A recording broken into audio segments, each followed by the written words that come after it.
Hello there and welcome back to Jennie Designs with Paper. I have a quick card video for you today, so get comfy and let's get crafty. Today I am working with this solid image layering stamp set from My Favorite Things. This is Tropical Flowers, I think is the name of it, and I want to stamp it on blue cardstock. So I've got an old trick to try. But the first thing I want to do is add kind of an ink blended frame. You remember back in the day, we'd go to the photography studio and get our pictures taken, and there would be this kind of vignette option where they had kind of a sepia or gray tone, kind of making an oval shaped frame around our pictures. So it's kind of sort of what I'm doing. And the first color I chose was this blue ink from My Favorite Things, but it was too close to the same color as my cardstock. So I opted to pull out a darker blue. This is an Altenew ink. I think it's a sapphire is a color name.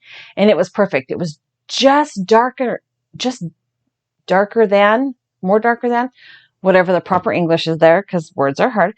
It was just dark enough to create that ink blended kind of frame around the edges of my card. Now I am going to be stamping over that blue ink. I'm not going to only stamp in the middle there, but it does just add a little bit of visual interest. Okay, so the way to get these solid images to stamp on dark cardstock, and there's multiple names for this, but I think that it's called ghosting is the one name ghost stamping. That's what it is. Ghost stamping. Not ghosting. That's bad. We don't ghost. Ghost stamping.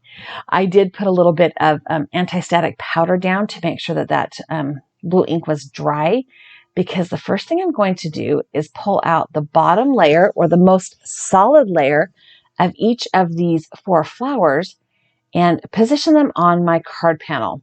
So these stamps have a little notch at the top of one petal so that you can align all of the layers in the same direction. That just kind of helps you know which way the next layer should go up. So if you put all of those notches to the top left, then it just helps you line up the layers.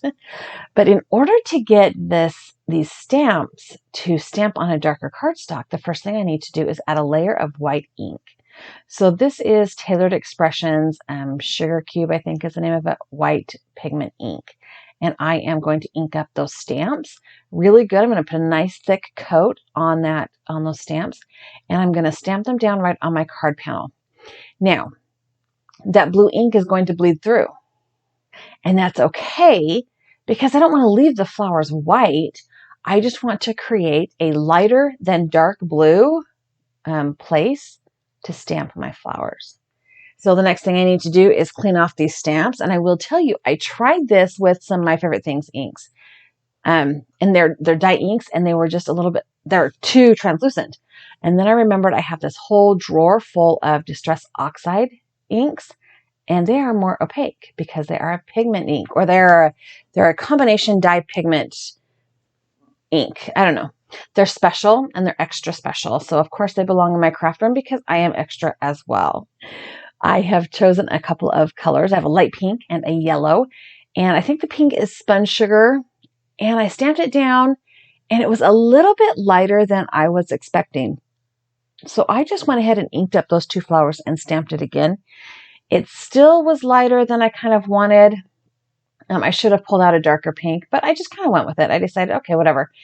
In real life, it doesn't read pink, but it doesn't read white either. So I just kind of went with it. The blue is kind of bleeding through, but whatever.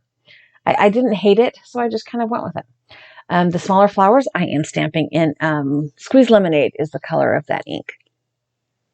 And now that I have the first layer down, I am going to go ahead and put those stamps away and pull out the next layer.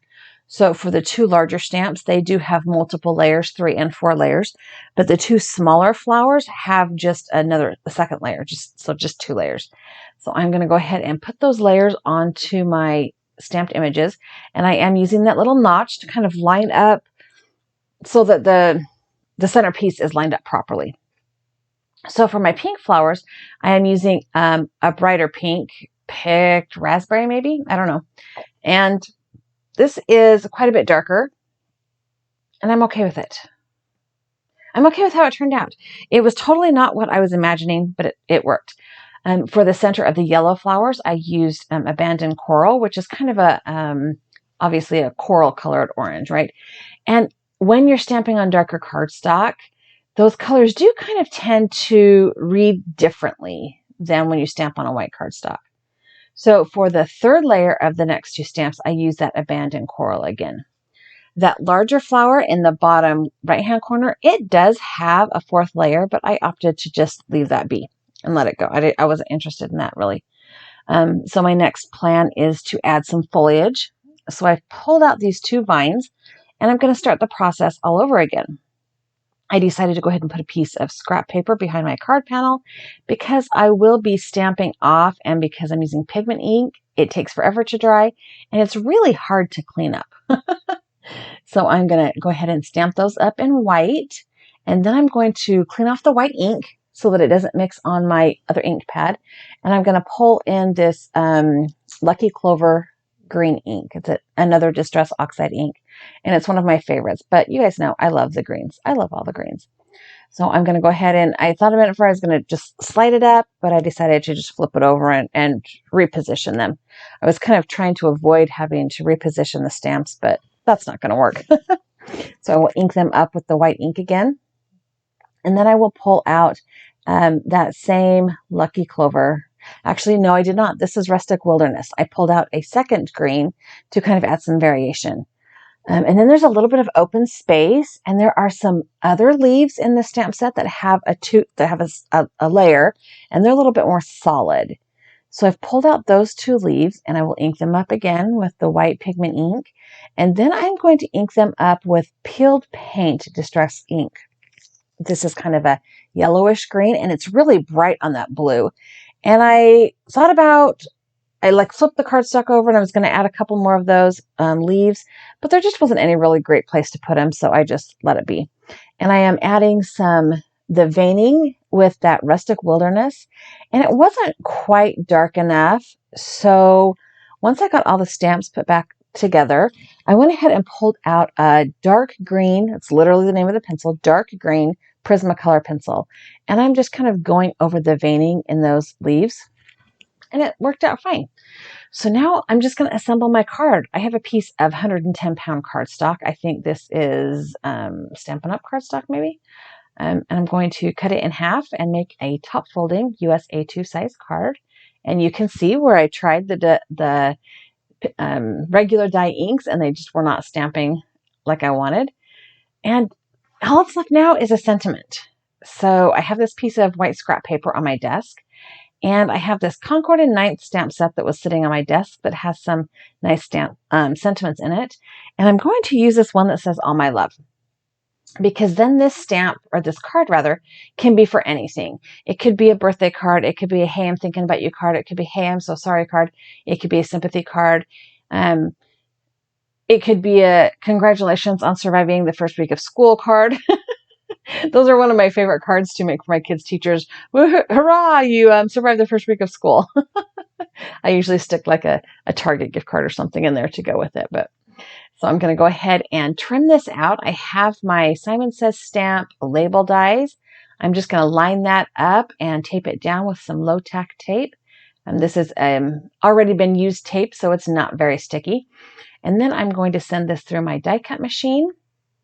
And my intention was to realign that sentiment with the die and use the die to cut off that other end. But yeah, it was too tiny and it was too fiddly, and I'm too tired, so I just cut it with scissors. I am going to adhere this sentiment with some foam tape. I have these little tiny foam strips from Tailored Expressions, and I have one that's already cut down. Wasn't quite long enough, so I put that piece on and snipped a little piece off one of the ends of my other little sticky strips. Looks like I need to order some more of those. And I like using these when I don't feel like trimming down little tiny slivers of 3M foam tape. It's not quite as tall, but it works.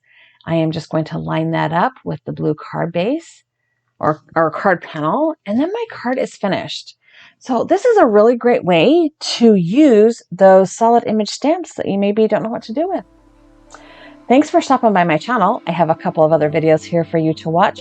as well as a subscribe button. If you have not yet subscribed to my channel, I would love it if you did. I hope you try this out. It's been a long time since I tried this technique, and I forgot how cool it was. And I hope you have a really great day.